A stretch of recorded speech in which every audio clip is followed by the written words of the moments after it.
Good morning, all. Till now, we have seen two units. In first unit, we saw the basics of production and operations management with some part of supply chain. Whereas in second unit, we have seen the production facilities, different production facilities and the terms used for it. We also saw layout. We also saw important topic as location. I hope the things are very clear to you. We will shift to the another important topic, that is production planning and control.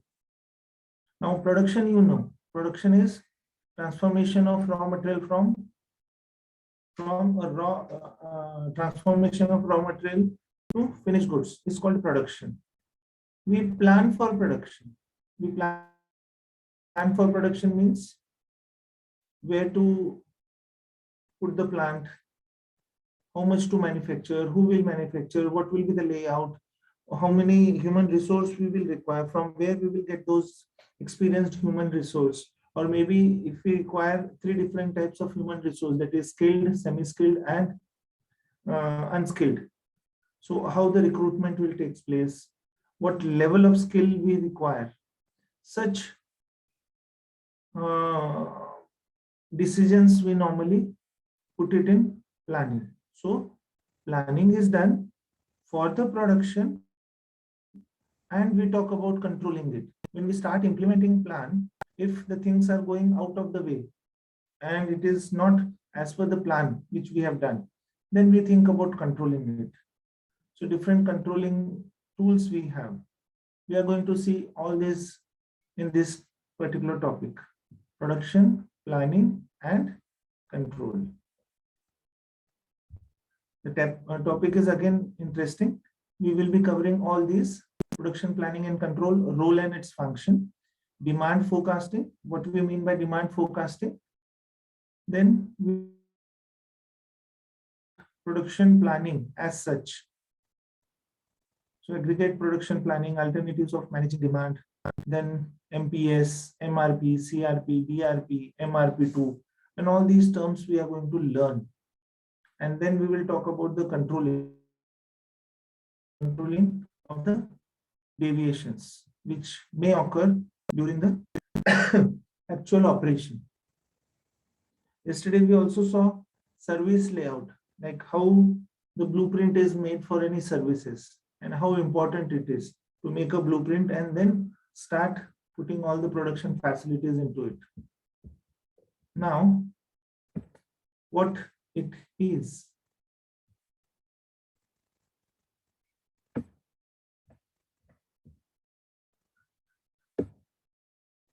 Just read it. The first one: production planning is the predetermined or predetermination of requirements such as men, material, manufacturing process, money, order of priority for the production of goods of the right quality in the right quantities at the right time. So these three important terms, again, we are going to understand. Right quality. Now, quality we have already discussed in unit number 1. What is quality? Quality in terms of customer, quality in terms of manufacturer, right? So quality is a relative term. It may change. It may change from customer to customer. For you, quality is value of money. For me, quality is non-deviation of the characteristics from the planned one. Quality for someone else is maybe satisfaction. Then right quantities, like how much we require to produce. Maybe 100 units I require to produce. So these 100 units to be produced by afternoon, 2 is the right.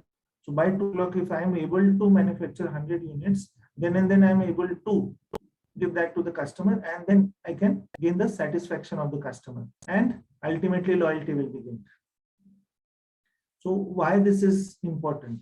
In anything we do, we normally talk about planning. I plan daily, I execute my plan, I check the deviations, I try and control it the next day, right?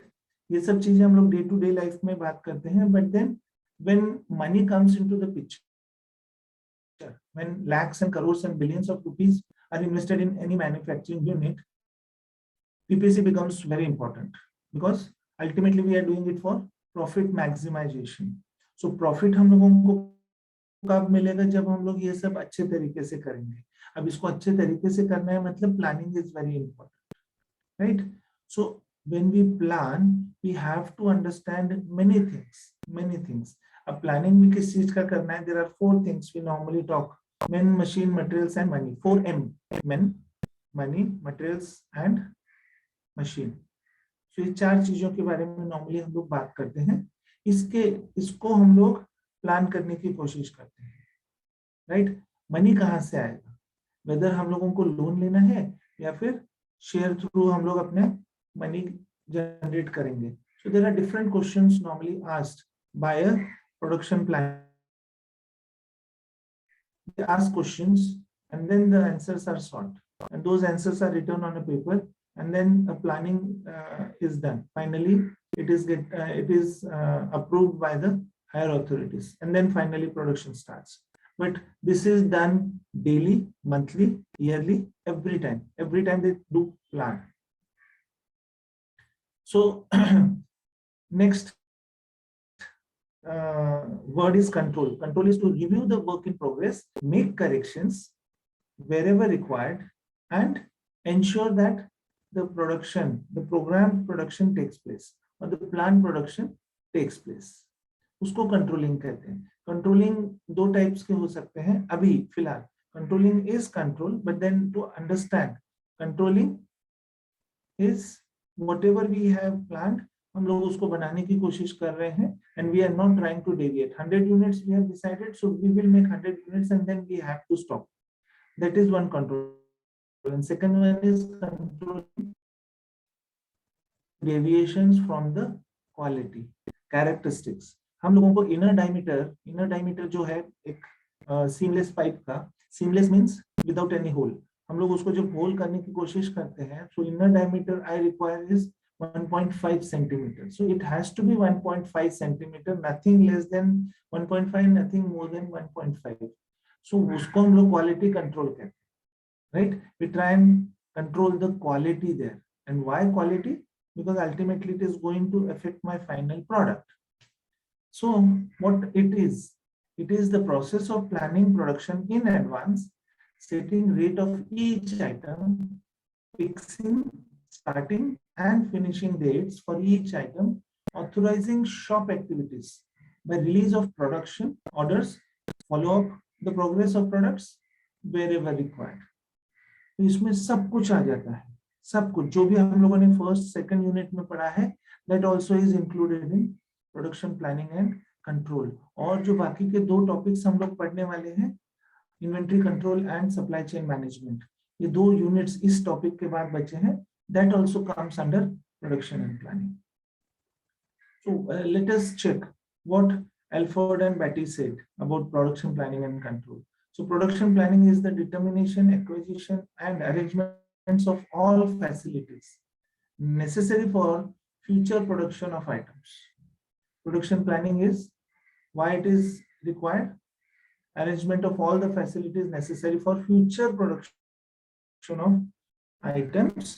In other words, production planning is essentially a predetermination or pre-production activities associated with the design of production system. So जो भी हम लोग design बनाएंगे उससे related होता है. Yesterday Jayashree asked me what is blueprint, right? So ये blueprint हम लोग पहले बना लेते हैं कि फैसिलिटीज कहाँ पे रहेगी, वो होने के बाद ये फैसिलिटीज आएगी कहाँ से, उसके लिए पैसे कहाँ से आएंगे, इस फैसिलिटी को चलाने के लिए ह्यूमन रिसोर्स कहाँ से आएगा, वो रिसोर्स जो है वो हम लोगों को डिवीजन ऑफ लेबर के थ्रू करना है. मतलब डिवीजन ऑफ लेबर उसमें होना चाहिए, स्किल्ड होना चाहिए, सेमी स्किल्ड होना चाहिए, या फिर अनस्किल्ड भी चल जाएगा. इन सब चीजों का प्री डिटर्मिनेशन जो रहता है उसको हम लोग पीपीसी कहते हैं. Now let us see the different stages. Planning stage में क्या आता है? Demand forecasting, production capacity analysis, production requirement, setting of production rate, and then we do the feasibility study. Feasibility study में एक इंपॉर्टेंट पॉइंट आता है make और bye. ये हम लोग ऑलरेडी फर्स्ट यूनिट में थोड़ा सा डिस्कस किया था हम लोगों ने, इसमें डिटेल में डिस्कस करेंगे whether to make that particular part और to buy it from the outside, buy it from somewhere else, right? Nike, have you heard about brand Nike? Nike, and the logo is tick mark. Have you heard about that brand Nike? Shoes, t-shirt, caps, shorts, sportswear normally Nike के आते हैं। सुना है आप लोगों ने? Yes, सुना sir. है? Yes, sir. हाँ, सुना है आप लोगों ने। तो Nike do not have their own facility. समझ में आ रहा है आप लोगों को? They do not have any production unit. उनका खुद का कुछ भी नहीं है। Nike is a virtual company जो अपने लोगों को बेचती है, अपने लोगों को उन लोगों को बेचते हैं, और जो भी क्लॉथ्स है या कैप है या फिर शॉर्ट्स है, जो भी स्पोर्ट्स वेयर है, शूज है, उस पे वो लोगो लगाया जाता है और उसकी कीमत ऑलमोस्ट 3 to 4 times बढ़ जाती है। So they get it manufactured and they put their logo. So that is buying decision. वो खुद नहीं बनाते हैं, right? So it's an innovative idea. उस समय उन लोगों के लिए ये आइडिया बहुत इनोवेटिव था, because they do not have their infrastructure. उनका खुद का अभी भी मार्केट में कुछ नहीं है, only they have goodwill in the market. They sell it and they earn money in billions. Nike. So that is by decision. मैं खुद नहीं बनाऊंगा, मैं किसी और से बना के ले लूंगा। Ramdev Baba, they manufacture only few products. The product, give it for manufacturing to someone else and they put a label on it, right? So feasibility study करना जरूरी है. Then comes action, scheduling the process selection, flow of material. Schedule करना मतलब हम लोग schedule करते हैं ना, जैसे आप लोगों का सेशन अभी मॉर्निंग 6 to 7 या 7:30 schedule हुआ है, मोहित सर ने उसको schedule किया, आप लोगों को मैसेज भेजा, मुझे मैसेज भेजा, right? So he is putting efforts into it. That is called as scheduling. कि कब क्या होना चाहिए, किस समय पे वो प्रोडक्ट या रॉ मटेरियल अंदर आएगा, वहां से मशीन 1 पे जाएगा, 2 पे जाएगा, 3 पे जाएगा, लेआउट कैसा रहेगा, एवरीथिंग शेड्यूलिंग। प्रोसेस सिलेक्शन, कौन सा प्रोसेस हम लोग यूज करेंगे, प्रोडक्ट और प्रोसेस, इन दोनों में से कौन सा वाला। फ्लो ऑफ मटेरियल कैसे होगा, ये एक्शन स्टेज में आता है, that is middle stage, and the last stage is control stage, जहां पे हम लोग करेक्टिव एक्शंस लेते हैं, कोई भी डेविएशन रहेगा तो। डेविएशन किसको कहते हैं हम लोग, मुझे ऐसे चलना है रोड पे, I am going straight, but थोड़ा भी गाड़ी इधर उधर होने लग गया, that is called as deviation. Just close your eyes and try and understand, road के बीच में एक व्हाइट मार्क रहता है, राइट? एक व्हाइट मार्क रहता है, आप अपना टू व्हीलर उस पर चलाने की कोशिश कर रहे हैं और आप कोशिश करोगे कि वो टू व्हीलर उससे नीचे नहीं उतरेगा। यू आर ड्राइविंग, थोड़ा भी नीचे जा रहा है, it means think that it is a deviation. वापस लेफ्ट साइड जाने लग गया, it's a deviation, right side जा रहा है, इट्स अ डेविएशन। You have to be on that white mark only, right? अगर वो बाहर जा रहा है तो what you do, you control your vehicle. Same way production planning में भी प्रोसेसेस आर कंट्रोल्ड, कोई भी डेविएशन नहीं होना चाहिए। लेट हो रहा है तो they try and do it fast, they try and save more time कि यहाँ पे अब ये जल्दी से जल्दी करना है। आफ्टरनून 2 o'clock तक 100 यूनिट्स नहीं बने हैं, it means we have to rush. 2 बजे तक नहीं बन पाए, ओके, एटलीस्ट 3 o'clock तक हम लोग ये बनाएंगे, we will pack it and we will send it to the customer, otherwise there will be a big problem, right?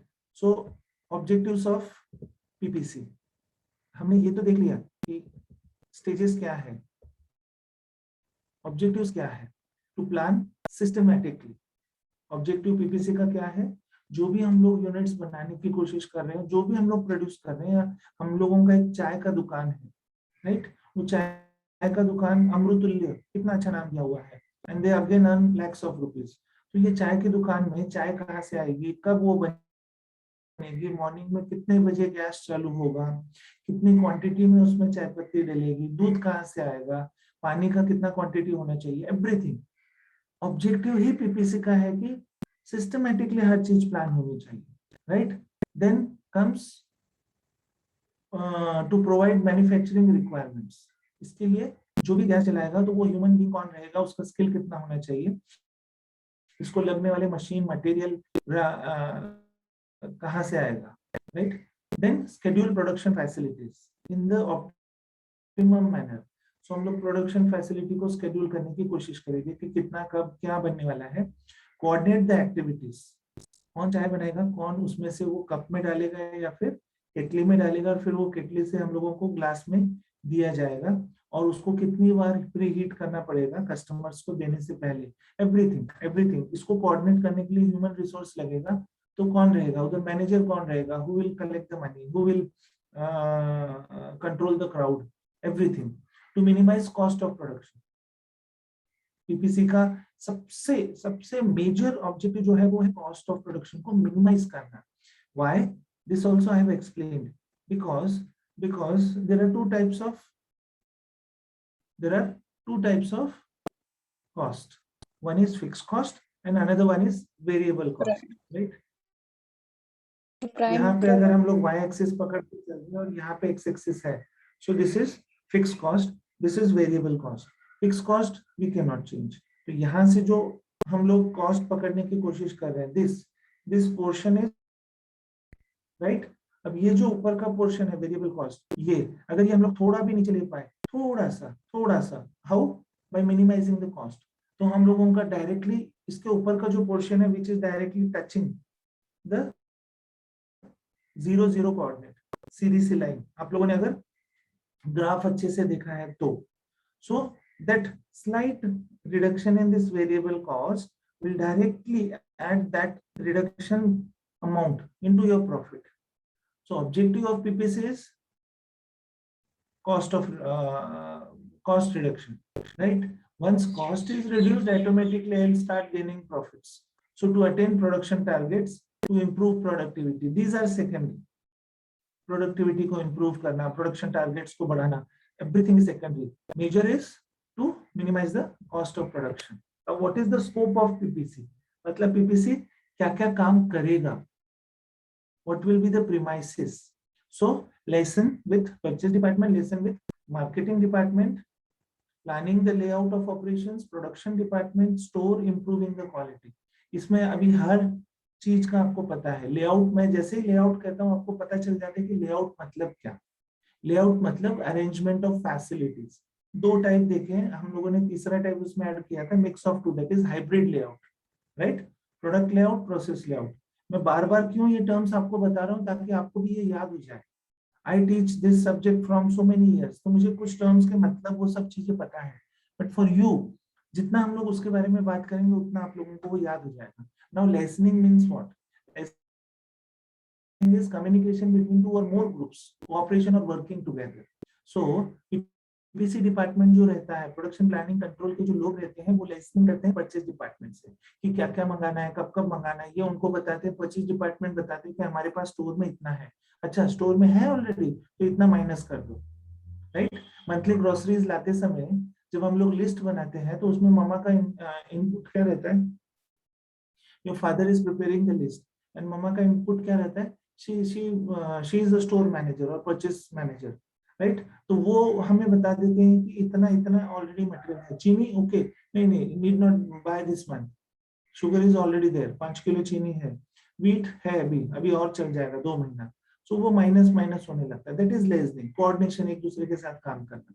फिर मार्केटिंग डिपार्टमेंट सबसे पहले तो the sequence should be like marketing department से लिसनिंग कि आपको कितना इस बार प्रोडक्ट चाहिए और आप लोग कितना प्रोडक्ट इस बार मार्केट में सेल कर पाओगे. If they say 1000 unit in this month, तो अकॉर्डिंगली कितना उसके लिए रॉ मटेरियल लगता है वो कैलकुलेशन होता है. वो भी हम लोग आगे देखेंगे. वो कैलकुलेशन हो गया तो वो सब जाता है परचेज डिपार्टमेंट के पास. परचेज डिपार्टमेंट उसमें से स्टोर्स डिपार्टमेंट में है वो ले लेते हैं और उसमें से माइनस करके जो भी बचा है वो मार्केट में बेच देते हैं खरीदने के लिए. बट जब हम लोग जस्ट इन टाइम के बारे में बात करते हैं तो ऐसा नहीं है कि वो एक ही दिन में सारा खरीद के लेके आ जाना and you need to invest your money. पूरे महीने में हम लोगों को 1000 यूनिट्स प्रोड्यूस करने हैं. सो अकॉर्डिंग टू दैट हम लोग उनको ईओक्यू दे देंगे. EOQ we will study in next unit, that is economic order quantity, कि हर हफ्ते में मुझे इतनी क्वांटिटी चाहिए, या फिर daily you send me this quantity, but again that should be matched with transportation cost, right? वो कल हम लोग देखेंगे, कल not tomorrow, but in the 4th unit. I hope you all are understanding what we are studying. समझ में आ रहा है आप लोगों को? Yes, sir. Very good. सिर्फ एक ही बच्चे ने बोला यस, बाकी Yes, everyone yes. Is there और डिस्टेंस लिखिंग? Yes, sir. अच्छा, काफी बार होता है ना कि हम लोग सुबह उठे, मोबाइल चालू किया, अरे सर का लेक्चर है, करना है, and you are very enthusiastic, Right, sir. और हाथ में मोबाइल पकड़ के सो गए हो, तो बीच बीच में मुझे पूछना पड़ता है कि अरे जगे हुए हो या सो गए हो? ऐसा नहीं sir. Good. And scope of PPC also is to improve the quality.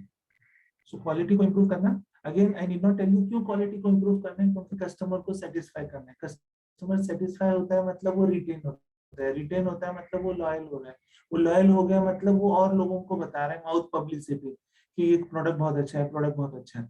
वो प्रोडक्ट बहुत अच्छा है इसलिए ज्यादा से ज्यादा लोग उसको खरीद रहे हैं, वापस से वही हो रहा है. जैसे ही वो सेटिस्फाई हुए, उन्होंने और लोगों को बताया, slowly the loyalty about the brand becomes larger. समझ में आ रहा है? So how does business work? Now functions of PPC. PPC करता क्या क्या है?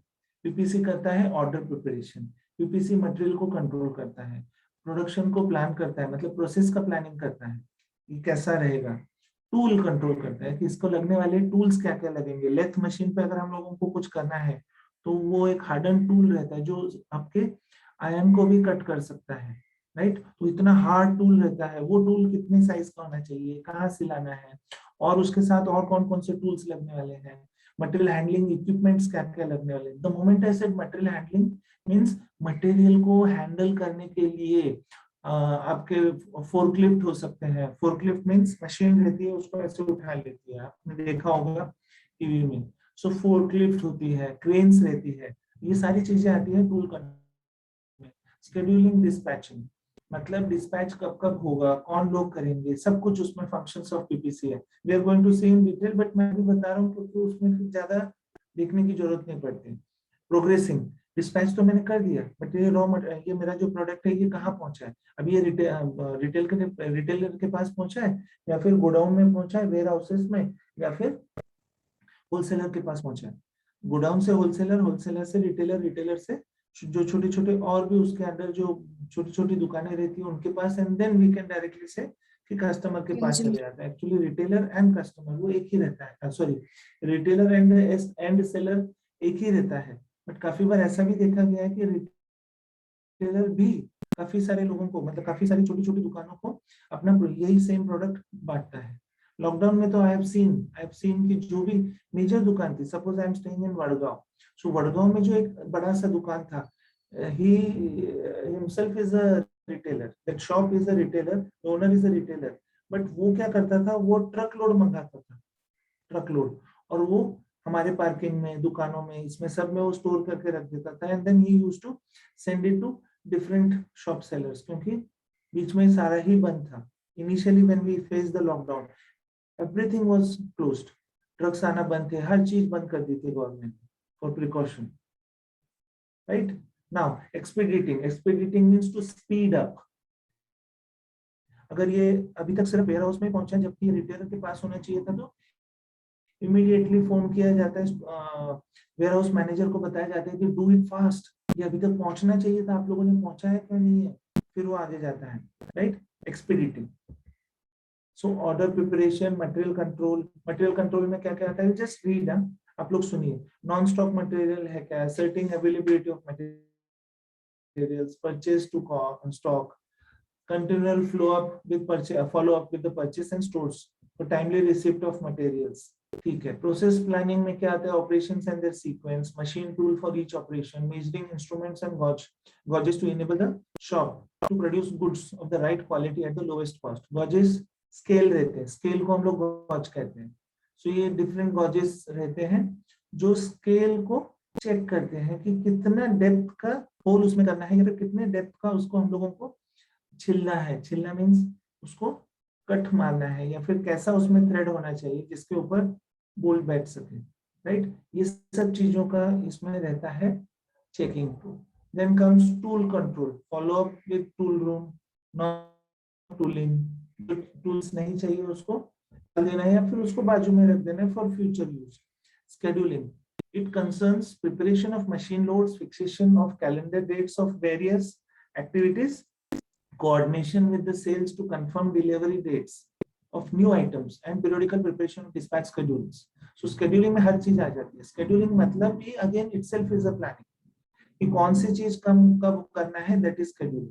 Dispatching, as I said, भेज देना, and then progressing, उसका progress check करना है, concerns collection of data from manufacturing shops, recording of progress work and comparing progress against the plan, identifying delays and interruptions which may hold up the production, इसको controlling में डालते हैं, identify करना और उसको रोकना। yes, and there are few additional apart from जो functions हम लोगों ने यहाँ पे देखे थे ये वाले, इसके अलावा भी कुछ functions हैं, cost estimation, work measurement, work and time, work and motion या फिर मोशन एंड टाइम स्टडी जो है हम लोगों ने वो देखा था फर्स्ट यूनिट में, हिस्ट्री में हम लोग जो बात कर रहे थे, right. Time and motion, motion work measurement, कौन कितना काम कर रहा है, कैसे कर रहा है, बराबर कर रहा है, how much is there. When we talk about lean, lean इसमें डाल दिया हम लोगों ने, लीन मतलब वेस्टेज, तो वॉकिंग में वेस्टेज हो रहा है क्या, बैठने में वेस्टेज हो रहा है क्या, बेडिंग में टाइम वेस्ट हो रहा है क्या, everything is measured. Cost estimation, work measurement, सब कॉन्ट्रैक्ट, सब कॉन्ट्रैक्ट मींस आउटसोर्स कर देना, राइट। मैं बना पा रहा हूँ या नहीं बना पा रहा, so it is written there, make और buy decision, capacity planning, demand forecasting, so these are additional functions. अब हम लोग इसमें से कुछ चीजें जो इंपॉर्टेंट है वो अभी पढ़ना शुरू करेंगे, right. So the first one is make और buy decision. in big companies, unless and until the technical know-how means किसी भी चीज को बनाने का जो मेथड रहता है, जब तक वो सीक्रेट नहीं रहता है हम लोग उसको आउटसोर्स कर सकते हैं, राइट। सो बड़ी बड़ी कंपनीज में भी वैसे ही रहता है। चॉकलेट बनाते समय चॉकलेट में जो इंग्रेडिएंट डालना पड़ता है, दैट्स अ सीक्रेट, राइट। सो वो कोई किसी को नहीं बताता, तो chocolate manufacturing can not be outsource. मैं एक सिर्फ सिंपल एग्जांपल दे रहा हूँ।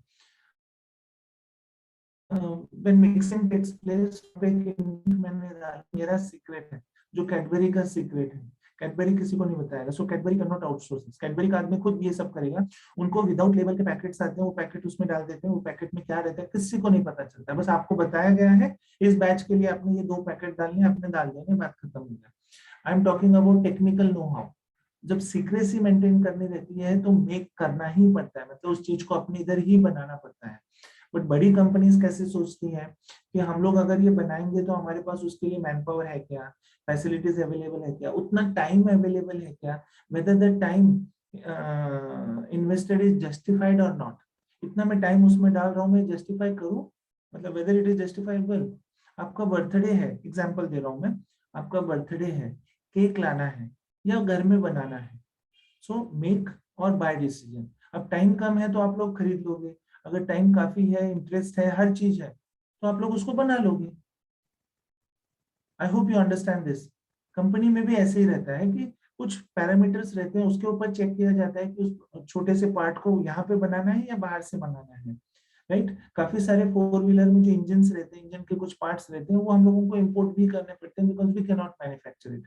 उसको बनाने का जो सीक्रेट है वो उन लोगों के पास रहता है, तो हम लोग वहां से मंगाते हैं, right. Germans are very ahead in manufacturing 4 wheelers, new designs, 4 wheeler components, वो लोग काफी आगे हैं हम लोगों से। So I hope you understand. So make decision में क्या रहता है, to manufacture that part, accessory, some sub assembly, your own shop. Cost of manufacturing is very much less than purchasing cost. Yeah, most important is हम लोग अगर सोचते हैं कि केक घर पे बनाना है या बाहर से लाना है, अगर बाहर से लाऊंगा तो 600-700 रुपीज मुझे एक अच्छा सा केक मिल जाएगा एक छोटी सी फैमिली के लिए, राइट। बट मैं अगर इसको बनाऊंगा तो मेरा काम शायद 200 या 250 रुपए में ही हो जाएगा, 200 और 250 bucks। तो मुझे फिर वो खरीदने की क्या जरूरत है, I am saving that much cost, but पैसा बहुत है। My father is earning and I am rich, So I'm not thinking about making it of my own. But अगर मेरे पास पैसा भी है, but then my mother wants to put her own love into making that cake, then she will make it.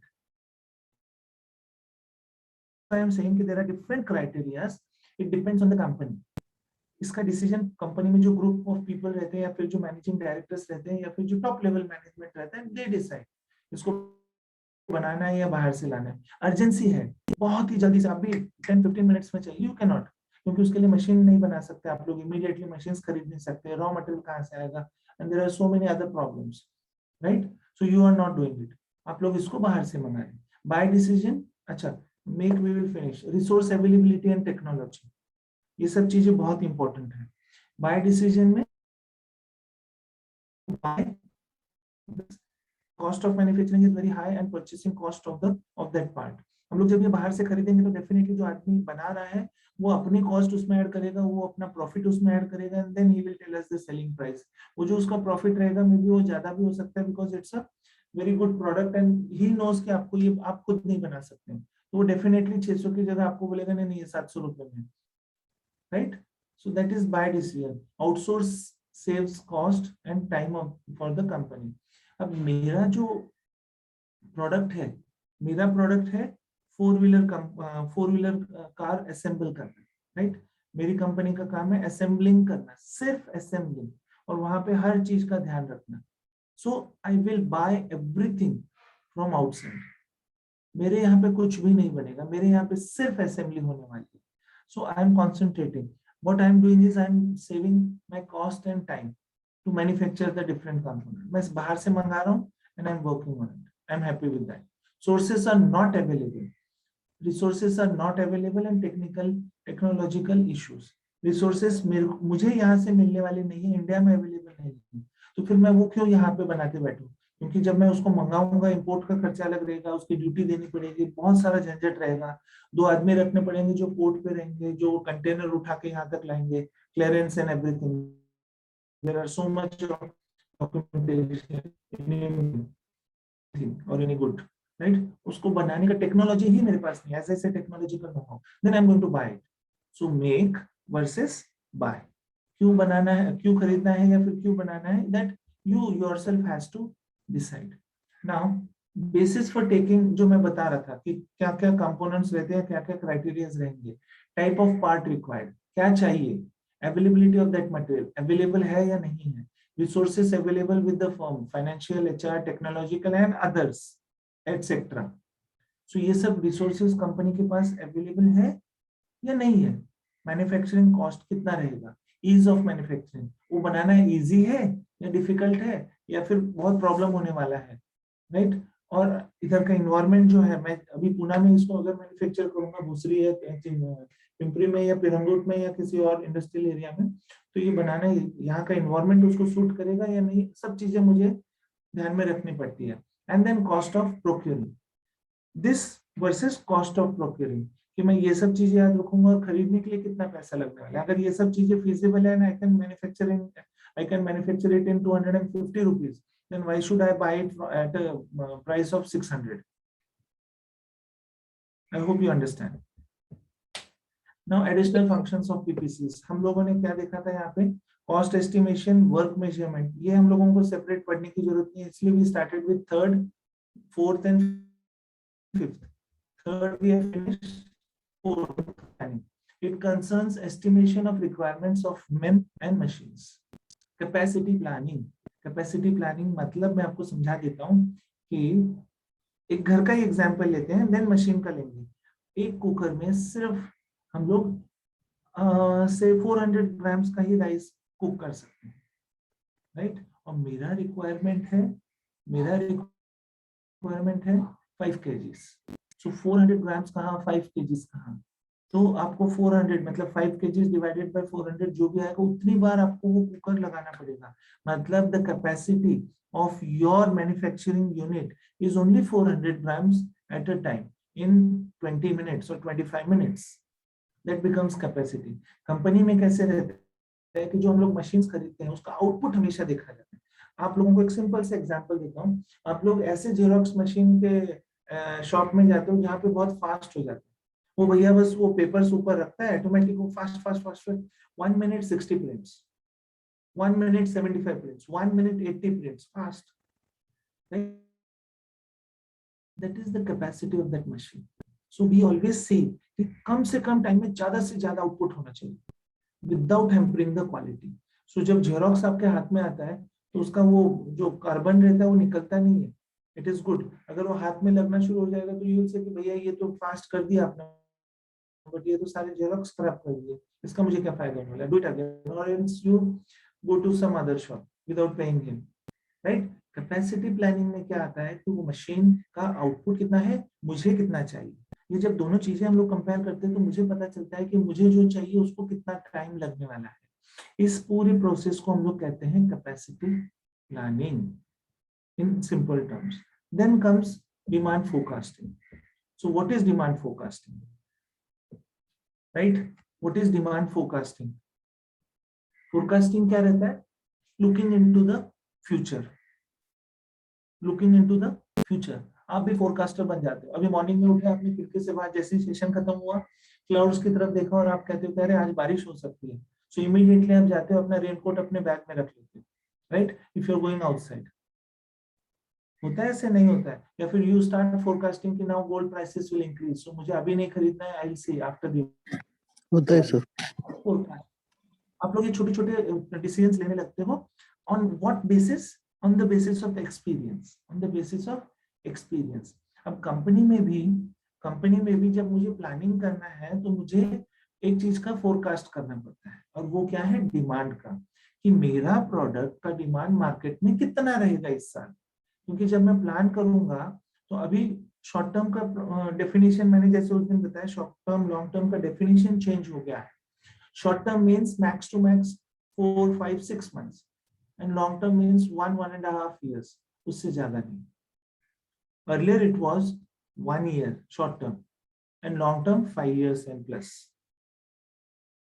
But अभी इतनी contingency बढ़ चुकी है मार्केट में, इतना uncertainty, not only in the market, environmental uncertainties. आज कुछ भूकंप आ गया है तो कल कुछ पानी आ रहा है, कल परसों कुछ और प्रॉब्लम हो रहे हैं. अभी अफगानिस्तान का आप लोग सब पढ़ ही रहे होंगे क्या चल रहा है वहां पे. See, as a manager, it is very important for you to understand what is happening in the world, right? आप मार्केटिंग मैनेजर हो, बहुत अच्छे मार्केटिंग मैनेजर हो, मैं समझ सकता हूँ. बट आपको अगर वर्ल्ड का नॉलेज ही नहीं है, थोड़ा सा जनरल नॉलेज नहीं है, तो आपका कुछ नहीं हो सकता. मैं उसका रीजन भी बता देता हूँ. क्योंकि आप मार्केटिंग मैनेजर हो, बट आप लोगों को जब ये डिमांड फोरकास्टिंग करने के लिए कहा गया तो आपने अफगानिस्तान का भी, उसमें जो भी डिमांड आने वाला था वो भी इंक्लूड कर दिया. बट अब तो वहां पे कुछ अलग ही सिचुएशन है. So it will not be feasible to send the material there. So as a marketing manager you should know कि वहां पे क्या चल रहा है. पिछले 5-10 दिन पहले आपको पता चलना चाहिए था कि अरे वहां पे कुछ गड़बड़ हो रही है. ये कैसे पता चला? आप लोग न्यूज़पेपर पढ़ रहे हो, आप लोग गूगल पे सर्च कर रहे हो, बहुत सारी चीजें देख रहे हो. जहां जहां पे आपके क्लाइंट्स हैं वहां का environment, political environment, then other environment, climatic conditions आपको पता होना चाहिए. क्लाइमेटिक कंडीशन भी क्यों कह रहा हूँ? बिकॉज आपने कंटेनर वहां पे भेजा बट इतना पानी आ गया, वहां पे बाढ़ आ गई, फ्लड आ गया कि आपका कंटेनर खराब हो गया. ये सब चीजें आपको पता होनी चाहिए. ये सब चीजें अगर आपको पता नहीं है तो आप लोग अपने कंपनी का नुकसान कर रहे हो, या फिर यू योरसेल्फ इज एंटरप्रेन्योर, तो फिर आप लोग अपना खुद का नुकसान कर रहे हो, राइट? सो फोरकास्टिंग होना जरूरी है. फोरकास्टिंग के लिए नॉलेज होना. So let us see how the forecasting is done. Before that, what is forecast, which I have already explained. Forecast means looking into the future. कुछ variables रहते हैं, उसके बारे में predict करने को forecasting कहते हैं, right? So forecasting helps manager to develop more effective and meaningful plans. Forecasting के sources क्या रहेंगे जहां से हम लोगों को data मिलेगा? So sales data, requirement sent from marketing department, market analysis. आप लोग जो करते हैं बीबीए के बच्चे, business analytics. Then customer feedback, suggestions about the product, information received from various distributors, agents, wholesalers, retailers, and one more which I told you right now, general knowledge होना जरूरी है. उसका सोर्स कहाँ पे रहेगा? उसका सोर्स हम लोग लिख के नहीं समझ सकते हैं, उसका सोर्स हम लोगों को एक्सपीरियंस से ही पता चलता है. If you have few good friends in those countries, उनसे आपका चैटिंग चल रहा है और उन्होंने इमीडिएटली बताया कि oh my God there is a heavy rainfall here, और आप कंटेनर भेजने ही वाले थे इंडिया से वहां पे, तो immediately what you will do, you will delay that, क्योंकि आपको भी पता है फ्लड आने के बाद अगले 4-5 दिन में तो प्रॉब्लम रहेगा ही रहेगा। अगर ये फ्लाइट से जा रहा है आपका कंटेनर, तो आप इमीडिएटली कह दोगे no no we need not send it and we will stop there, right. ये है एक अच्छे मैनेजर का काम करने का तरीका। तो apart from these sources you should remember the other contingency factors also. अब टाइप ऑफ फोरकास्टिंग में दो टाइप्स देखे, short term and long term. Short term मैंने कहा 6 मंथ्स के लिए, लॉन्ग टर्म हम लोग फिर 1 साल या 1.5 साल कर सकते हैं। अभी लॉन्ग टर्म में क्या है, deciding the location of new plant, launching a new product in the market and so on. Forecasting करना है तो शॉर्ट टर्म्स में क्या आएंगे, जो फिजिबल है शॉर्ट टर्म्स, और लॉन्ग टर्म में क्या आते हैं, अगेन लॉन्ग टर्म में जो फिजिबल है। शॉर्ट टर्म में हम लोग नया प्लांट नहीं खड़ा कर सकते। सपोज आपको कैपेसिटी बढ़ानी है, मार्केटिंग डिपार्टमेंट ने आपको बताया कि this year we can sell to 20,000 units, और आपका प्लांट कैपेसिटी है ओनली 10,000 यूनिट्स। आप कुछ भी कर लो, आपको पता है कि इस साल आप सिर्फ 10,000 यूनिट ही बना सकते हो, बिकॉज आपने कैपेसिटी प्लानिंग किया हुआ है। अब 10 का 20 करना है, मतलब आपको सेम टाइप ऑफ इंफ्रास्ट्रक्चर बनाना पड़ेगा। अब यही इंफ्रास्ट्रक्चर आपको बनाना है, खरीदना है, रखना है, लेआउट प्लानिंग सब चीजें करनी है, कंस्ट्रक्शन करना है प्लान का, तो टाइम लगेगा। सो ये जो फास्ट चेंज है, it is not possible in short term. इसके लिए लॉन्ग टर्म ही लगता है, मतलब ज्यादा टाइम लगता है। तो ये बारे में आप सोचोगे नहीं। ऐसे समय में आप क्या करोगे, सेम टाइप ऑफ प्रोडक्ट आपके जो कॉम्पिटिटर्स रहेंगे मार्केट में, उनसे खरीद लोगे, और उनसे खरीद के आप अपना लेबल लगाओगे, और 10 + 10 20,000 यूनिट्स बना के आप बेच दोगे। That is the way out. एक स्मार्ट एंटरप्रेन्योर ऐसा ही करता है, but of course buy checking the quality of the product, कि वो क्वालिटी और आपकी क्वालिटी कंपनी की मैच हो रही है नहीं। भले ही आपको उसमें 2 पैसे कम मिल रहे हैं, प्रॉफिट कम मिल रहा है, but still you will do such type of things. Why? Because आपको कस्टमर को नाराज नहीं करना है, बिकॉज आपको मार्केट कैप्चर करना है, राइट। तो आपका कॉम्पिटिटर वो 10 रुपए में बाहर बेच रहा था, आपने निगोशिएट किया, 9 रुपए में आपको मिल गया, आपने उसको बाहर मार्केट में 11 रुपए में बेचा, still you are earning 2 rupees per unit and into 10,000 units. I hope you are understanding what I am saying. Now, coming back to forecasting के बारे में थोड़ा सा और कर लेते हैं, कैसे किया जाता है वो मैं आपको बता देता हूँ। मार्केटिंग डिपार्टमेंट जो भी उनके सोर्सेस रहते हैं, अभी सोर्सेस हम लोगों ने सब देख लिया, retailers, wholesalers, then the workers working in marketing department, sales representative है, सेल्स मैनेजर है, इन सबसे हम लोग इनपुट्स लेते हैं। उनको पहले पूछा जाता है, जब बजटिंग करना रहता है तो उन सबसे आपके कोई मार्केट सेल्स रिप्रेजेंटेटिव या फिर मार्केटिंग मैनेजर कोई पहचान करेंगे, तो उनसे बात करके देखिए, कि उनको साल शुरू होने से पहले पूछ लिया जाता है कि इस साल क्या लगता है आपको, कितना प्रोडक्ट मार्केट में बिकेगा, राइट। तो you have to be very responsible for that. You can not say क्या इलॉजिकली बता दिया आपने, नहीं मुझे तो लग रहा है कि 50,000 यूनिट्स आराम से बेच सकते हैं। No, you have to be very, very, very practical. कि last year I could sell only 5,000 units, and this year maybe 2-3,000 more. I'll definitely try for that because market मेरा बढ़ रहा है, product quality बहुत अच्छी है, people have started liking it. So maybe 10,000 units भी हो सकता है, 5,000 से 10,000, double of it, right? Double करना मतलब मैंने सीधा बोल दिया 5 से 10 कर दो, तो इतना easy नहीं है। Just think of the planning, just think of money required, just think of machine, just think of construction, just think of skill, labor and skill। ये सारा चीजें जो अभी तक पढ़ी है वो दिमाग में रखिए and think कि इतना easy है क्या? नहीं, it will take time। So हम लोग वैसा नहीं कर सकते। Yes, I get the data। Marketing department में डेटा आ गया, उन्होंने टेबल पे डेटा रखा, उन्होंने सब तैयारी की और कुछ कैलकुलेशंस किए, उसमें सिमुलेशन करते हैं नॉर्मली। सिमुलेशन क्या है हम लोग नेक्स्ट सेमेस्टर में डिसीजन साइंस में पढ़ेंगे, but in short simulation is again looking into the future, means calculating through calculations. ये जो आईटी के बंदे करते हैं ये सब सिमुलेशन ही करते हैं। अभी अद्वैत को पता रहेगा, अद्वैत यू आर फ्रॉम बीए, आपका स्पेशलाइजेशन बिजनेस एनालिटिक्स है, फाइन। सो बिजनेस एनालिटिक्स में ये सब चीजें रहती है कि कंप्यूटर के थ्रू हम लोग सिमुलेट कर लेते हैं। सिमुलेशन होता क्या है उसका एक छोटा सा एग्जांपल मैं बता देता हूँ। जब हम लोग क्रिकेट मैच देखते हैं, when we see cricket match, आप लोगों ने एक चीज देखी रहेगी कि ग्राउंड के बाहर जहाँ पे टीम दिखाई जाती है, उनका कोच रहता है, उनके मैनेजर्स रहते हैं, 4-5 लोग बैठे रहते हैं, राइट। वो लोग लैपटॉप लेके बैठे रहते हैं। वो लैपटॉप में करते क्या है इसके बारे में आपने कभी सोचा नहीं रहेगा, because you normally enjoy and you focus what you want to, right. तो आपका फोकस ऐसी जगह पे जाता नहीं है, but henceforth being MBA students your focus should go everywhere।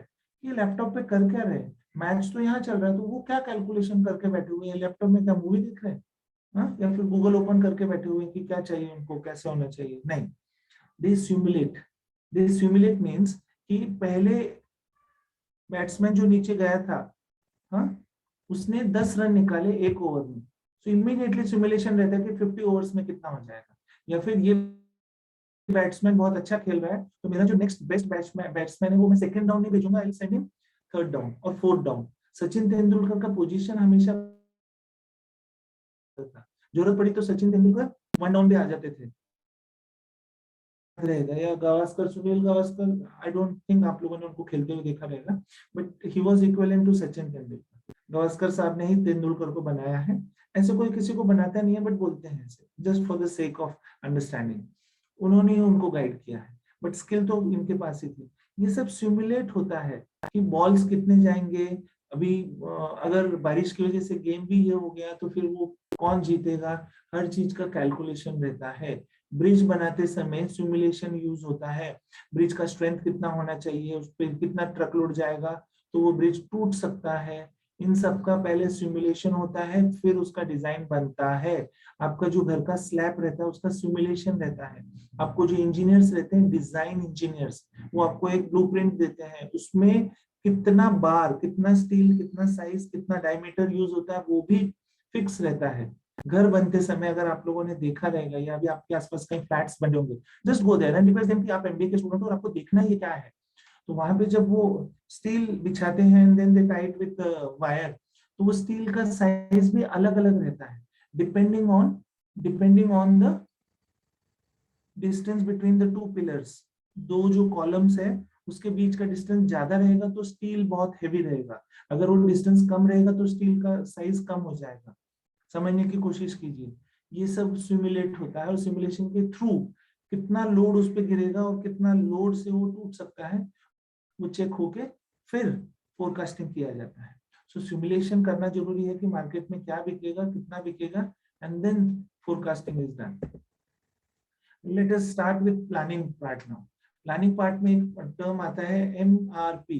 MRP means maximum retailing price, right. What is MRP जो आपको अभी तक पता था, भैया इसका MRP कितना है, आप MRP से कितना ज्यादा ले रहे हैं, ऐसे आप लोग बात करते थे। MRP पता है आप लोगों को या नहीं पता है? Yes, sir. पता है ना MRP? Yes, sir.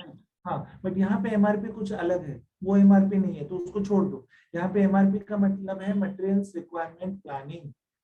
मटेरियल्स जो लगने वाला है उसका प्लान करना, उसको हम लोग MRP कहते हैं। ये टर्म्स बहुत इंपॉर्टेंट है क्योंकि आपको MCQs में पूछे जाएंगे, right. I am planning to take one session on MCQs, जो भी अभी तक हुआ है उसके ऊपर के कुछ क्वेश्चंस। लेट मी चेक, अगर आज हो जाता है, अगर मोहित सर मुझे थोड़ी मदद करते हैं तो मैं डेफिनेटली वो MCQs आपके साथ कल या परसों डिस्कस कर पाऊंगा, but then that will definitely help you to crack the test and get good marks. Now MRP is material requirement planning. Planning integral part of any manager's job. Market conditions are very dynamic. It is very fast changing world. ये सब चीजें अभी routine हो गई, आपको पता है ये सब चीजें हैं, इसीलिए तो प्लानिंग करने की जरूरत है। So MRP helps us to adjust according to these changing market conditions, right? So material requirement planning की definition क्या है? Material requirement plan हम लोगों को ये जो it acts as a buffer। आप लोग ट्रेन में कभी बैठे हो, रेलवे में बैठे हो, आपने Yes. शंटिंग देखा है? शंटिंग फील किया है? What is shunting? जब ट्रेन के कुछ बोगीज निकाल दिए जाते हैं किसी एक पर्टिकुलर स्टेशन पे और दूसरे बोगीज उसको अटैच किए जाते हैं, राइट, उसको शंटिंग कहते हैं। और शंटिंग में जब आप बैठे रहते हो तो जैसे थोड़ा सा ऐसा झटका लगता है एंड देन थोड़ा सा हल्का सा, तो आपको समझ में आता है कि अच्छा दे वर चेंजिंग द बोगीज। क्योंकि एक पर्टिकुलर पॉइंट पे जाके कुछ बोगीज को राइट में जाना रहता है, किसी अलग डेस्टिनेशन पे जाना रहता है, बाकियों को लेफ्ट में जाना रहता है, और जो पहले से आई हुई ट्रेन से उसकी कुछ बोगीज को इस ट्रेन के साथ इस साइड जाना रहता है। तो ये जो शिफ्टिंग ऑफ बोगीज रहता है उसको शंटिंग कहते हैं। शंटिंग जब होता है तो हमें हल्के से झटका लगता है, मतलब जोर का झटका धीरे से, उसको हम लोग कहते हैं बफर। अगर आपने वो ट्रेन के बोगीज के आगे देखा होगा तो ऐसे दो चीजें रहती है गोल सी, दैट इज शॉक एब्जॉर्बर्स, जो आपके बाइक्स में भी रहता है, आगे भी पीछे भी, पीछे स्प्रिंग रहती है, आगे शॉकअप्स रहते हैं जिसमें ऑयल रहता है, right, that is shock absorber. So MRP क्या करता है, शॉक एब्जॉर्बर, जो भी चेंजेस हो रहे हैं एमआरपी उसमें एडजस्ट कर देता है। MRP is a scientific technique for planning the ordering and usage of materials at various levels of production and monitoring the inventories for the same. So MRP हमेशा चेक रखता है क्या चल रहा है, कम हो गया बढ़ा दो लेवल, ज्यादा हो गया कम कर दो, and so on. So that is MRP. Now MRP के ऑब्जेक्टिव्स क्या है, जो अभी तक हम लोगों को समझ में आया वो immediately you can say it controls the inventory, it improves the productivity, हर चीज to improve customer service by meeting the delivery schedules, reduction in inventory, to reduce inventory cost by maintaining minimum inventory levels, to improve plant operating efficiency by better productive resources and increasing efficiency. Routine, ये भी आपको पता है. Next, so it helps in production planning. It is also known as MRP1 or simply MRP. MRP2 के बारे में पढ़ना है, इसीलिए यहाँ पे अभी से हम लोगों ने देख लिया कि MRP मतलब ही MRP1 है। MRP2 क्या रहता है वो हम लोग बाद में देखेंगे, right? So it helps us to adjust the level of production. ज्यादा हो रहा है तो कम करना, कम हो रहा है तो ज्यादा करना, हर चीज पर नजर रखना। एक प्लान MRP का देख लीजिए कैसा रहता है। It starts from capacity plan, कितना क्या बना सकते हैं हम लोग, ये हमारा हैसियत है। हम लोग बोलते हैं ना अपनी आपकी हैसियत क्या है, मेरे जेब में जितना है, मेरा बैंक बैलेंस जो रहेगा, दैट बिकम्स माय हैसियत, that becomes my capacity, right? Same way हर एक प्रोडक्शन यूनिट्स की कुछ कैपेसिटी रहती है, हर एक सर्विस प्रोवाइडर की कैपेसिटी रहती है। एक डॉक्टर दिन में 50, 100, 150 depending on his capacity, efficiency, वो डिपेंड होता है कितने पेशेंट्स चेक कर सकते हैं, कितने ऑपरेशंस एक दिन में कर सकते हैं। तो service different and manufacturing different. Manufacturing machine से होता है, इसीलिए कैपेसिटी कभी भी चेंज नहीं होती है unless and until that machine is old, right? आप लोग जब माइलेज के बारे में बात करते हैं तो न्यू व्हीकल रहेगा तो थोड़ा माइलेज कम रहता है। जब व्हीकल को आपने काफी यूज कर लिया होगा, विद इन 1 और 2 उसका एवरेज बढ़ता है, और बाद में जब व्हीकल बहुत पुराना हो जाता है तो उसका एवरेज वापस से कम हो जाता है, राइट? सो कैपेसिटी उसकी कम ज्यादा होती रहती है। सो मशीन्स का भी कैपेसिटी हम लोगों ने देखा, कुछ फोरकास्ट हम लोगों ने देखा कि कितना बनाना है, क्या बनाना है, मैं इतना बना सकता हूँ क्या, वो उसका हम लोगों ने प्लानिंग किया। You can see the cursor moving, मैं जो कर्सर मूव कर रहा हूँ वो दिखता है आपको? Yes, sir. Yes, sir. हाँ, सो प्लान बना रहे हैं लोग, कैसे बना रहे हैं, मेरा कैपेसिटी मुझे पता है 5000 यूनिट्स किया हुआ है, 10,000 units production plan. Production plan, from production plan we shift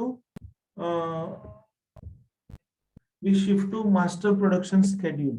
Now what is master production schedule? MPS, master production schedule में minute details रहते हैं। किस चीज के minute details रहते हैं कि कौन सी रॉ मटेरियल की क्वांटिटी कितना उसमें ऐड होगा, हर चीज minute details में रहता है।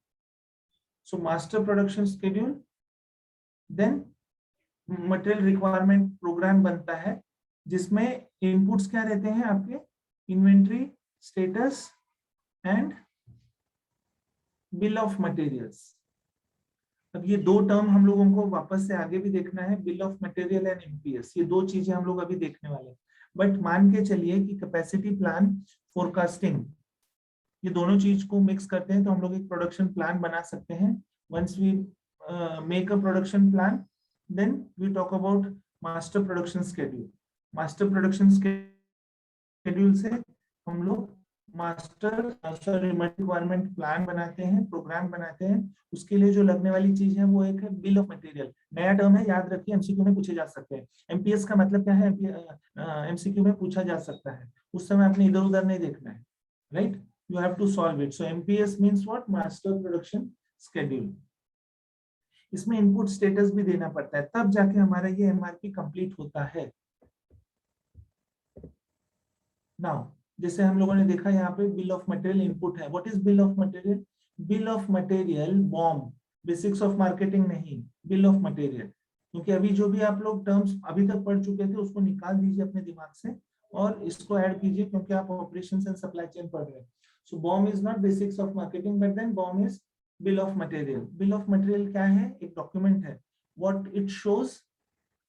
It shows for a given product or sub units the list of material required, unit consumption and location code for storage.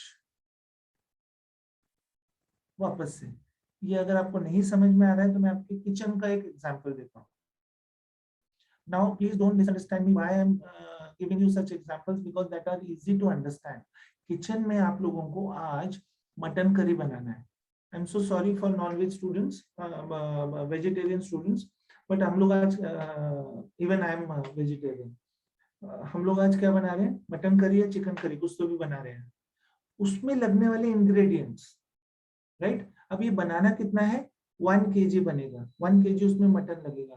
तो 1 kg मटन के लिए कितना पानी, कितना ग्राम्स मसाला, कितना खड़ा मसाला, कितना नमक, कितना उसको हीट करना है, कहाँ से वो हम लोग खरीद के लाएंगे, ये जो छोटे छोटे डिटेल्स हैं उसको हम लोग बिल ऑफ मटेरियल्स कहते हैं।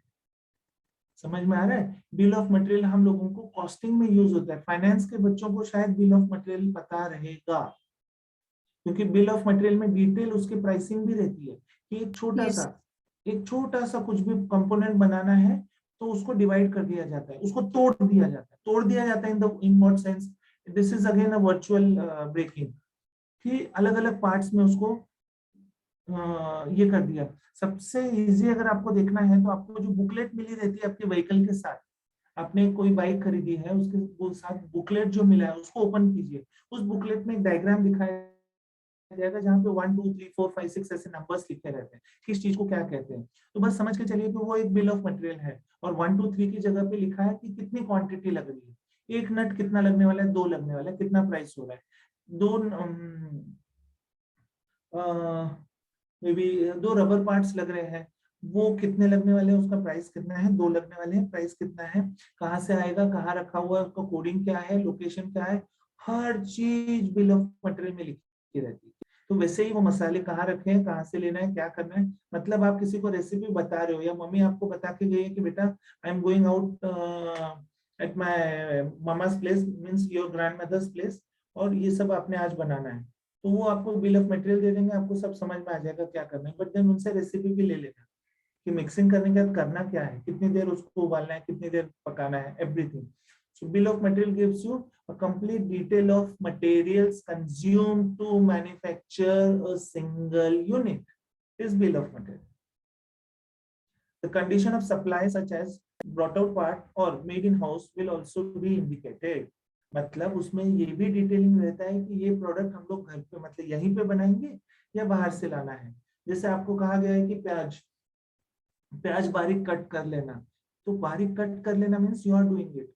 प्याज मंगा लेना, कट रहे हुए प्याज बाहर से मंगा लेना, brought out, right? Computers and IT can be used efficiently और इफेक्टिवली फॉर एक्सप्लोडिंग जो मैं बता रहा था ना आपको कि तोड़ देना उसको, exploding bill of materials with demand forecasting as basis and the product structure part list as inputs. So अब हम थोड़ा सा रुकते हैं, हम लोग अभी वापस से just close your eyes and understand what I am saying ना। मैं जो बोल रहा हूँ इमेजिन करो कि मार्केट से हम लोगों ने डेटा ले लिया, सब लोगों से, मार्केटिंग डिपार्टमेंट ने, आप मार्केटिंग डिपार्टमेंट में जॉब कर रहे हो, इसीलिए आपने जब उनसे डेटा लिया, डेटा आपके सामने टेबल पे है और आप लोग सब उस डेटा को देख रहे हो। उस डेटा में काफी सारी चीजें हैं कि कितना बिकेगा, कहाँ से लेना है, क्या करना है, कौन कौन आपके उसके जो सप्लाई चेन पार्टनर्स रहेंगे वो कौन कौन रहेंगे, right? So you arrive at a figure that is 5000 units. 5000 units तो समझ में आ गया, बट उसमें से एक यूनिट बनाने के लिए कितने कंपोनेंट लगते हैं? एक यूनिट बनाने में मुझे 25 कंपोनेंट लगते हैं. सो 5000 into 25 different components I am saying ना, अलग अलग. तो एक यूनिट बनाने में काफी बार एक ही चीज के 10 यूनिट्स भी लग सकते हैं, 15 भी लग सकते हैं. या अलग अलग जो यूनिट्स लग रहे हैं उस बनाने में, उस मशीन को या फिर उस पार्ट को, उसका जो पिक्चर रहता है उसको हम लोग बिल ऑफ मटेरियल. जब बिल ऑफ मटेरियल और आपका इनपुट, मार्केटिंग इनपुट हम लोग मिक्स करते हैं तो हम लोगों को एमआरपी मिलता है. ठीक है, ये देखिए यहाँ से फोरकास्टिंग हो रहा है, वो एमआरपी के लिए जा रहा है. एमआरपी से हम लोगों ने एमपीएस से हम लोगों ने एमआरपी बनाया है, बट इसमें हम लोगों को इन्वेंट्री स्टेटस भी, स्टोर से भी इनपुट ले रहे हैं. ये फोरकास्ट इनपुट मार्केटिंग डिपार्टमेंट से, ये स्टोर्स डिपार्टमेंट से, और ये डिजाइन डिपार्टमेंट से, जो लोग डिजाइनिंग करते हैं. इसका एक और एग्जांपल अगर मैं आपको बताऊं तो घर बनाते समय जो हम लोगों को स्टील का डिजाइन दिया गया था, तो स्टील के डिजाइन वो कितने वो रॉड्स लगते हैं, कितने डिस्टेंस पे उसको बेंड करना है वो भी दिया जाता है, और उनका वेट कितना होगा वो भी दिया जाता है. अगर आप मानते हैं तो मतलब उनको स्टील का डेंसिटी पता रहता है कि एक पर्टिकुलर साइज में, सपोज 1 इंच का स्टील मैं लेता हूँ, इतना सा टुकड़ा स्टील का, और वो 6 mm का है साइज. 6 mm मींस छोटा सा पतला जो रहता है, without any mark on it, पतला, वो मैं ले रहा हूँ. तो उसका, उसमें डेंसिटी मतलब उसका वेट कितना है, अगर ये पता चल गया तो आई कैन मल्टीप्लाई लेंथ और मुझे उसका वेट पता चल गया. वो भी डिटेलिंग आपको मिल जाती है. जब आप लोग ऑर्डर करते हो स्टील, अपने घर के लिए मैंने ऑर्डर किया, तो आपको ये पता नहीं रहता, आपको सिर्फ ये पता रहता है कि आपको 10-15 फुट के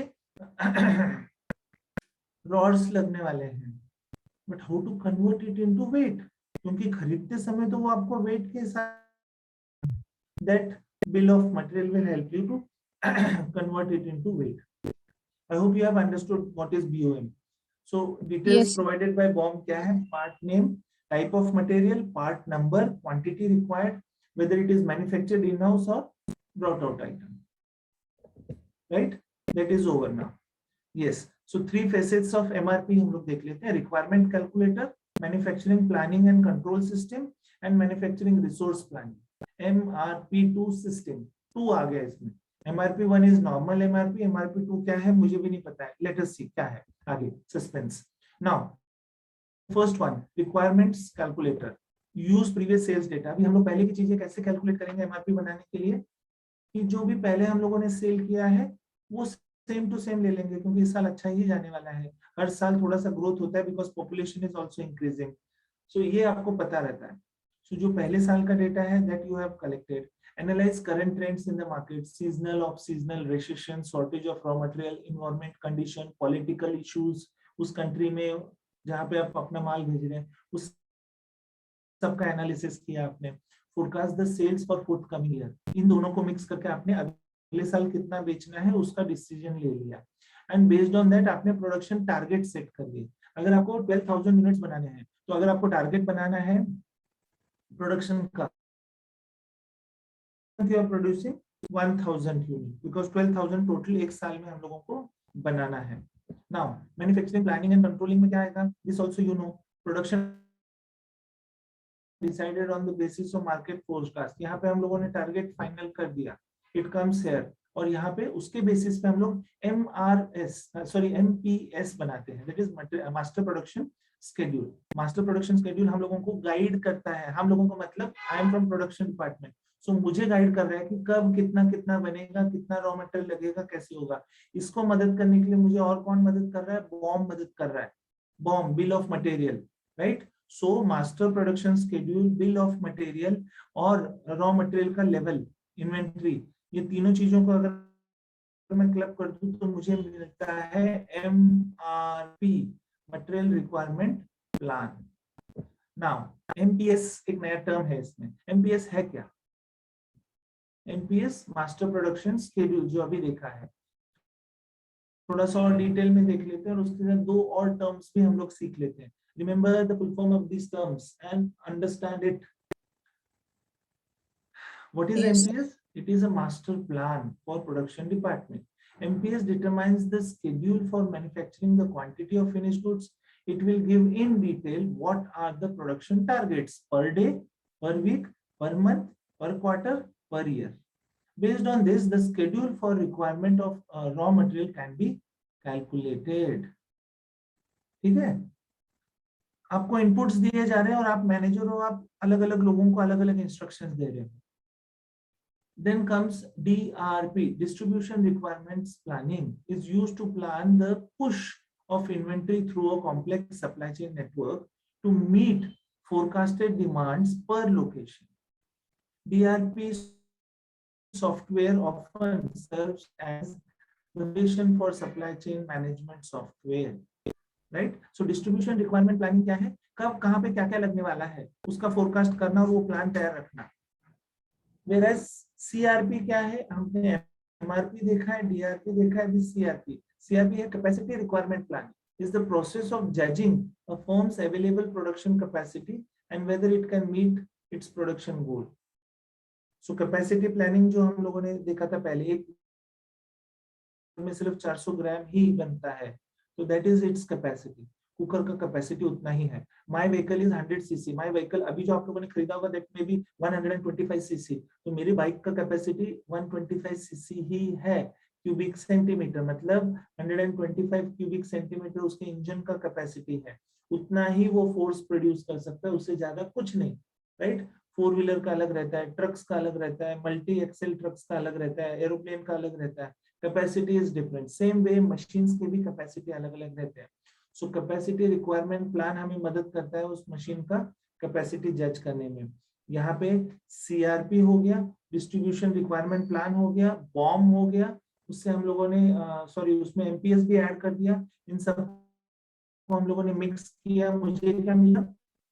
material requirement planning. Right? Now manufacturing resource planning. Understand the term. MRP क्या था यहाँ पे? एमआरपी क्या है यहाँ पे? Material requirement planning. अब हम लोग जब एमआरपी कहते हैं 2, तो एमआरपी 2 क्या है? मटेरियल रिक्वायरमेंट प्लानिंग नहीं है, मैन्युफैक्चरिंग रिसोर्स प्लानिंग है ये. MRP 2, remember this. या व्हाट्स द टाइम नाउ? 7:09. 7:09. अच्छा, 7:09. Fine. So another 1 minute we'll discuss and then we'll stop. So manufacturing resource planning is also called as MRP2 and not material requirement planning. This is also known as this. Comprehensive planning is required. It integrates financial, accounting, personal, engineering, marketing information along with the production planning and controls activity of basic MRP. In short, अगर आपको ये समझना है तो MRP में अगर मैं financial aspect डाल दूं, फाइनेंशियल एस्पेक्ट मतलब मनी डाल दूं मतलब क्या कि मनी टर्म्स डालना मैंने शुरू कर दिया कि एमआरपी में मुझे कितना बॉम्ब पता है, बॉम्ब से आपको पैसे कितने लगने वाले वो पता है, इसको लगने वाला पैसा कहाँ से आएगा, अगर मैं वो भी प्लानिंग डाल देता हूँ तो वो बन जाता है manufacturing resource planning. Right? So MRP 1 finance aspect becomes MRP2. Diagram समझ में आ गया आपको? अगर वहां से आप देख रहे हो तो MRP1 finance aspect I am putting it in and then I am getting MRP2. Fine? या MRP2. Will stop here. यहां तक हम लोग रुक जाएंगे. हम लोगों ने कुछ नए टर्म्स देखे हैं आज. MRP देखा, MRP1 material requirement planning, BOM देखा, bill of material. Right? DRP देखा, डिस्ट्रीब्यूशन रिक्वायरमेंट प्लानिंग. सीआरपी देखा, कैपेसिटी रिक्वायरमेंट प्लानिंग.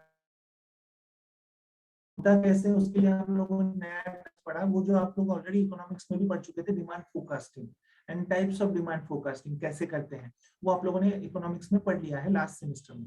ठीक है? सो ये नए टर्म्स हम लोगों ने कुछ देखे. एमपीएस भी एक नया टर्म देखा हम लोगों ने, शेड्यूल. और इन सब के लिए ये जो डायग्राम है इसको अच्छे से याद कर लीजिए कि किसी भी प्लांट का एमआरपी करना है तो पहले कैपेसिटी प्लान करना है, मार्केटिंग डिपार्टमेंट फोरकास्ट करता है, प्रोडक्शन प्लान बनता है, प्रोडक्शन प्लान से मास्टर प्रोडक्शन शेड्यूल बनता है, क्योंकि उस प्लान को टुकड़ों में बांट दिया जाता है। एमपीएस क्या है, कितना बनाना है, पर डे, पर मिनट, पर सेकेंड, हर चीज का यहाँ पे ब्रेक डाउन होता है। This helps us to finalize MRP. इसको फाइनल करने के लिए मुझे एमपीएस चाहिए, मुझे इन्वेंट्री स्टेटस चाहिए और मुझे बिल ऑफ मटेरियल चाहिए। विद दिस मुझे दो और चीजें चाहिए, जो एक इधर सीआरपी इधर यूज हो गया कैपेसिटी प्लान में, और distribution plan, DRP, distribution requirement planning. Fine, understood? Yes, sir. Yes, sir. Yes, sir. Stop here. You may ask questions. दो चैप्टर्स के पीपीटीज मोहित सर ने ऑलरेडी अपलोड कर दिए हैं। मोहित सर, हम लोगों ने अपने वेबसाइट पे किए है ना? Yes, sir. हाँ, तो वहां से आप लोग डाउनलोड कर लीजिए, पढ़ लीजिए, ठीक है? बहुत ही Okay, sir. easy है हर चीज, सिर्फ मुझे अलग अलग एग्जाम्पल के थ्रू ये आप लोगों को पढ़ाना पड़ रहा है, बिकॉज आप लोगों के लिए ये टर्म्स बहुत नए हैं। those who are working in this particular field, they know this already, but ये थोड़ा सा समझना जरूरी है कि I know I have already some knowledge, right? But इस चीज को क्या कहते हैं वो मुझे पता नहीं, and for that we are pursuing MBA degree, and इन सब चीजों को मैनेज कैसे करना है, that also is learned from this MBA degree, Masters of Business Administration। इसीलिए इसको मास्टर्स ऑफ बिजनेस एडमिनिस्ट्रेशन कहते हैं, क्योंकि यहाँ पे ये सब चीजें आप सीखते हो। अगर आपने नया बिजनेस खोलने की कोशिश की तो at least now you are confident कि उसमें क्या क्या लगने वाला है, किसको क्या कहते हैं, लोकेशन प्लानिंग कैसी होगी, या फिर रॉ मटेरियल कहाँ से आएगा, मेक और बाय डिसीजन क्या रहते हैं। ये एक नया टर्म भी आप अपने आप सीखा है, मेक और बाय डिसीजन। ये सब चीजें आप लोगों ने अभी धीरे धीरे सीखना शुरू किया। We are in third unit now, right? We are in third unit. Sir, stop the recording. So understand this. Now